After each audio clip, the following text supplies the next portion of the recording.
Dans le journal de la culture, nous sommes au centre d'exposition artisanale de la région des Zéro-Corée, situé à 1005 km de la capitale guinéenne. Chers téléspectateurs, nous vous invitons à suivre les œuvres d'art de cette région de la forêt. À présent, je suis avec le guide de ce centre artisanal qui va tout à l'heure se prêter à nos questions. Et je salue notre cher président, le professeur Alpha Condé, d'avoir construit ce beau patrimoine pour son peuple. Parce que ce n'est pas nous, c'est son peuple qui l'a fait. Donc c'est la raison à laquelle nous sommes là aussi pour accueillir tout le monde chez nous, pour venir visiter et découvrir ce que nous aussi on est capable de faire pour ce peuple. Alors vous voyez ces expositions d'art qui sont ici présentes. Maître Traoré va nous expliquer amplement qu'est-ce que représentent ces masques. Ces masques représentent notre identité culturelle. En bref, nos anciens parents vivaient à travers ces masques qui ne sont pas simples des photos, mais c'est des choses qui sont significatives. Comme par exemple ce masque que vous voyez, je vais vous le montrer. Tant d'autres nous l'ont connu, sur l'ancienne monnaie 1000 francs guinéens, derrière un masque avec le tissu, il y avait le tissu rouge ici, qu'on appelle le ban.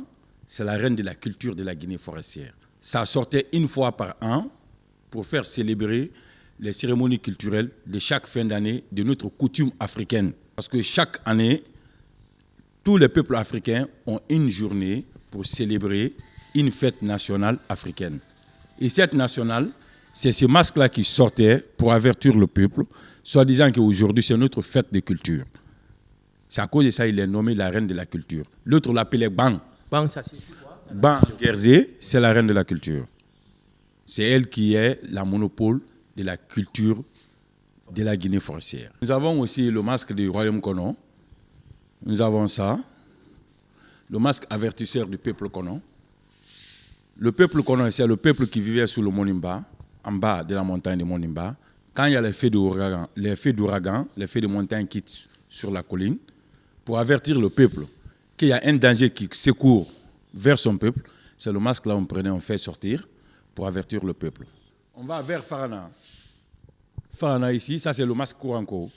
Ça c'est le roi de la paix. Quand il y avait des conflits entre les ethnies, les peuples qui résident dans la zone de Farana, c'est le masque là qui sort pour faire la réconciliation.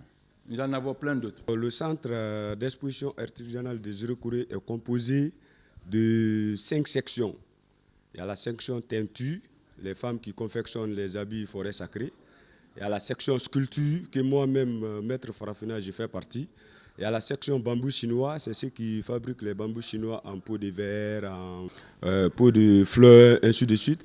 Il y a la section raffiaterie, ceux qui confectionnent le raffia en sac, en sossu. Et puis il y a la section décor et calligraphe.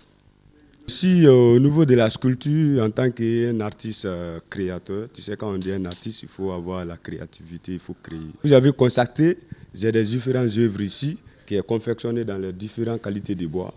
J'ai des noix de coco aussi que j'ai confectionnées en verre, en porto-bic, ainsi de suite. Il y a des cacahuètes ici qui représentent l'agriculture. C'est un symbole parce que quand on dit la forêt, on parle de l'agriculture.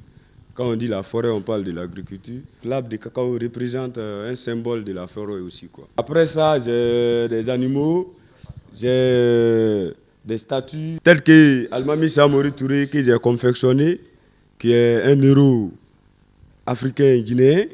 Et puis j'ai la statuette porteur de masse qui représente 3 pièces à la fois. Il y a le masse, il y a l'homme et puis il y a le bois en état brut. Le bois en état brut ici représente la forêt sacrée ou la case sacrée où on garde les masses. Et puis il y a l'homme. Donc tous ces 3 pièces-là représentent le savoir-vivre. Quel qu'en soit le temps, l'homme, il faut avoir un côté caché. J'ai aussi des guinzés ici. Les guinzés, c'est la civilisation Toma.